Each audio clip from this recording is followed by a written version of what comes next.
So lately, I haven't really been focusing on, the big things, the big projects I work on. So today, I'm going to show you, that project. I made a crummy video earlier, which wouldn't have covered this, so let's go ahead and go over this. So yes, the video I made earlier was absolutely just garbage. And I've decided to finally show off my project. It's been long enough. We've been waiting. We've patiently been waiting. You've been talking about comparators, you know. Well, it's finally time. It's here. It's here. Finally, at last. It's not finished. It's 90% of the way done. And I'll go ahead and talk about it now.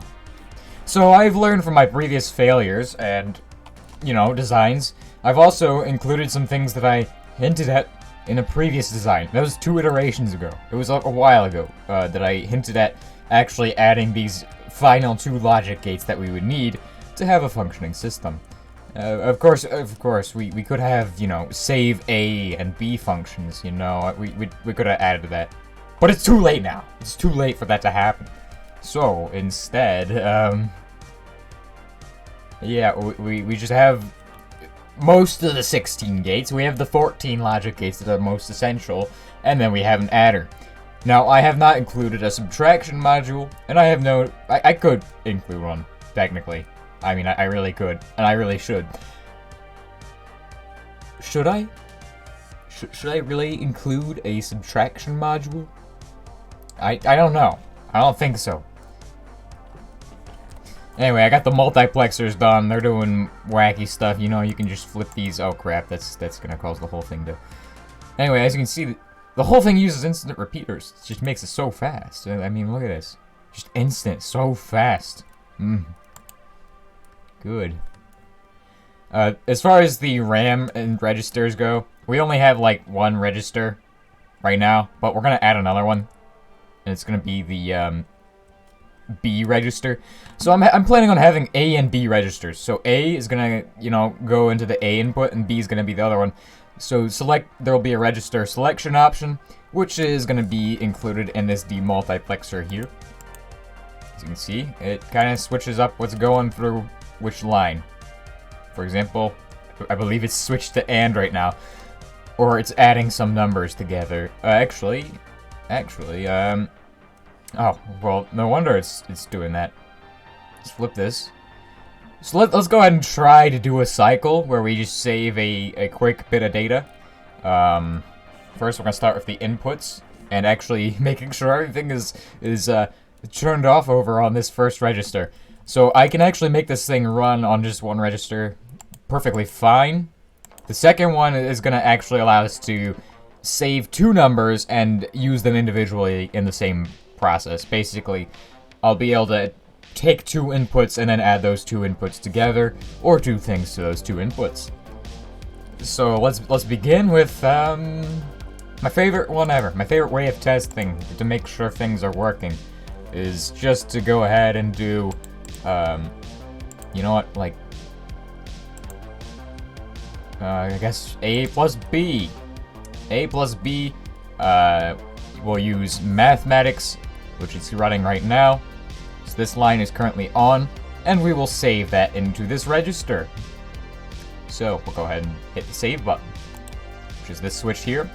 This is also the reset button, so if you have no inputs going in, which by default, if you have it set to add mode and you don't have anything switched, nothing should happen.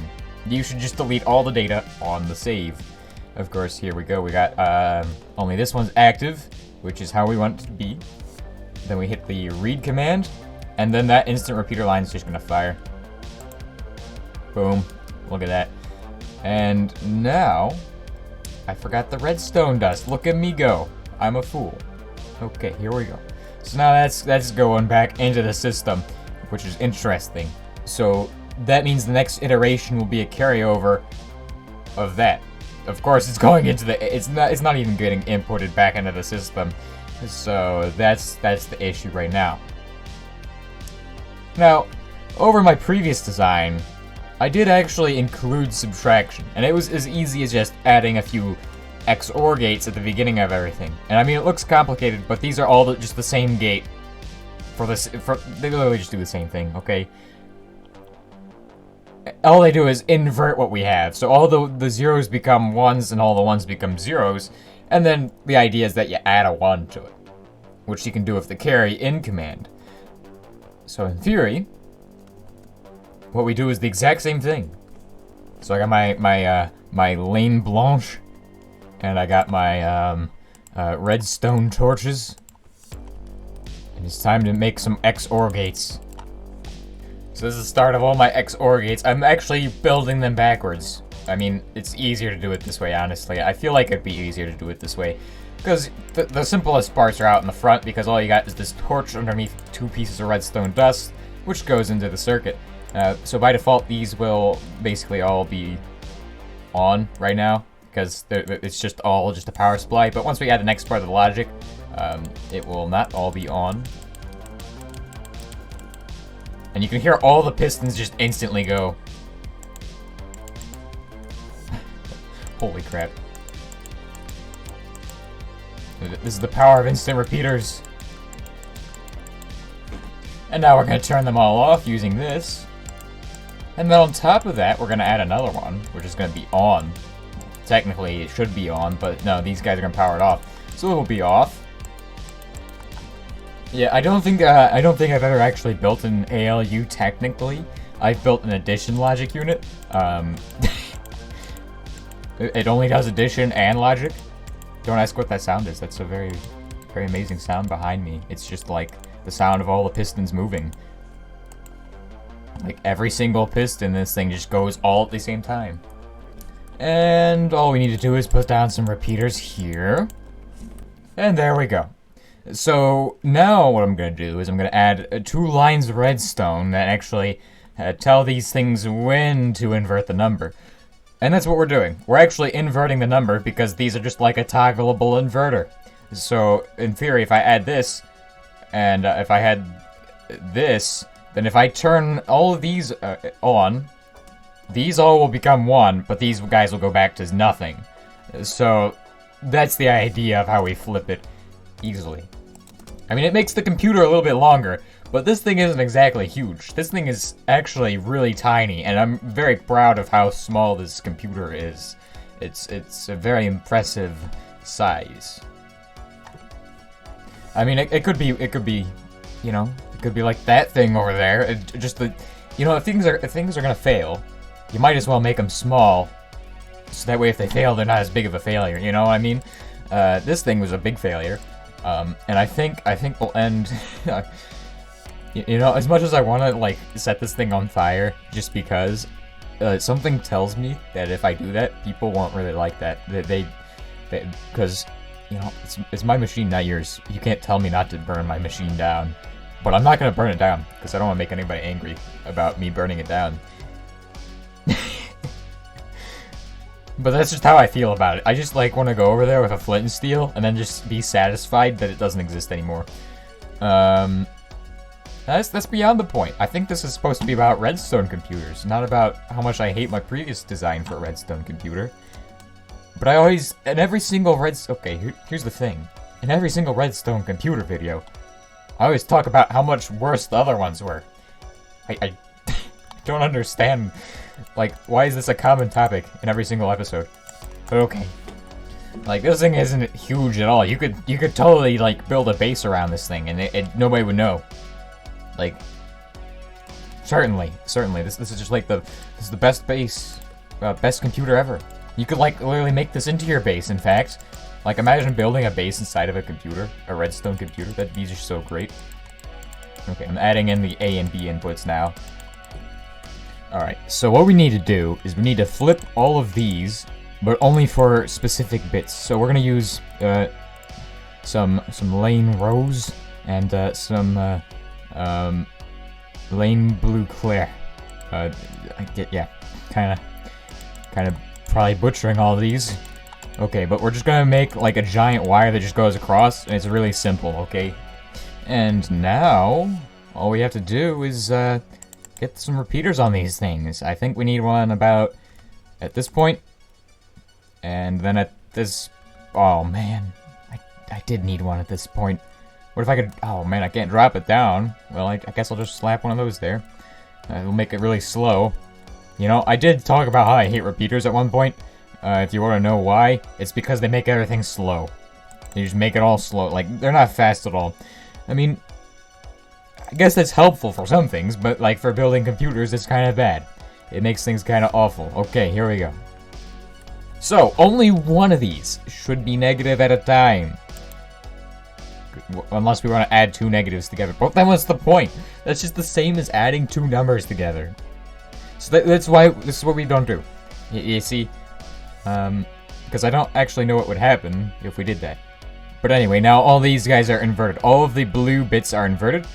So anywhere where a blue bit would be on is not going to be on. Except for there was one that was kind of busted. Take a look at the... Okay, there we go. We got him. And I don't know how he's busted. But he is. Oh, that's why he's not getting a redstone signal there. We have to fix this guy now. Holy crap, it's perfect now. Alright, so let's say we have the number 3. And then we'll add like put like one in the 8's place. So we got one in the 2's place, one in the 1's place. Boom. So when we flip this lever, boom. It's now been inverted. So now what we do is we're gonna say whatever we're adding that number to. But first we need to add a 1. So we'll use the carry in for that, and that will add our 1. And then we'll go ahead and say we're subtracting. You know what? We'll say we're subtracting this big number from this other number. But let's see what happens if we uninvert it. So by combining the two numbers, we end up with a 1 in the 4's place and a 1 in the 16's place. So now when we invert the blue number, or a number B. Oh, and actually, no, we did that wrong. There was a carry-in. Holy crap. Okay, so by default, it's actually this. There's a 1 in the 1's place, 1 in the 2's place, and 1 in the 16's place. So the carry-in, add the carry-in, and then add a inversion. So what should happen is that we should get... This does not look right. Does not look right at all. Something tells me this is wrong. Something very much tells me this is not right at all. Maybe we need to invert the outputs too? I don't know. The problem is probably that the number was not great enough to be subtracted from, so we had an error there. Subtraction errors are just great. So now let's try again. I actually have a 1 in the 30... is this 32's? I think this is the 32's place. So there's a 1 in the 32's place now. And we do our inversion. And then we flip it down. And now we should have the result of that. Which leaves us with this number. This looks right. This looks good. So, we've successfully added subtraction into the system. Which I didn't expect to do that today. But now that look how many OR gates, X OR gates there are. This is why I like using rule for the colors, or should I say lane for the colors, because then you can just see how many different logic gates I used and what ratio. I'm pretty sure X OR gates I use the most. Anyway, if you all have enjoyed today's episode, please consider liking and subscribing if you're new here. You know, maybe subscribe. Yeah, I already said that, but you know. I mean, if you're not already new here, then you've already subscribed, I would assume. But if you haven't, do that. Thanks. And maybe if you want to leave a comment, go ahead and do that. I'll see y'all next time, and goodbye.